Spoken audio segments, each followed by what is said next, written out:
Now, there is a willingness from both Jamaican and Chinese officials for the Technical Assistance Project in Sport Cooperation Program to be renewed in due course. That was the feedback following the recent conclusion of the initial 3-year program. Despite the inaugural Jamaica-China Technical Assistance Project in Sport Cooperation Program coming to an end just over 2 weeks ago, the hope is that the initiative will be renewed in the near future. National junior representatives from 6 disciplines were exposed to 2 months of high-level training and practice matches with their Chinese counterparts. Florette Blackwood headed a 10-member local delegation which traveled to China in late August to observe the conclusion of the program.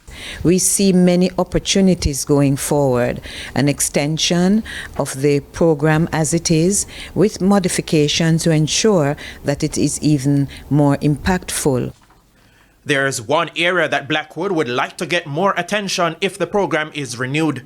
What has come out in our discussions that we will be putting forward as recommendation, and that's what it is, because this is a joint cooperation, but we see the necessity to emphasize coaches' education. In fact, we think that this is an important strategy in terms of sustainability and building of our sports sector. The program was executed on behalf of the Chinese government by China Sports International, and the agency's general manager Liu Liang would prefer the exercise being conducted over a longer period if it's undertaken in the future.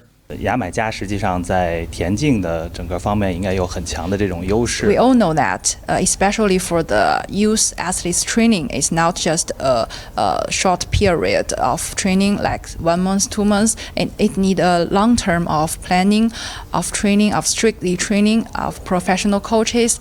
So all of these, we want to put more effort in if we have the next project.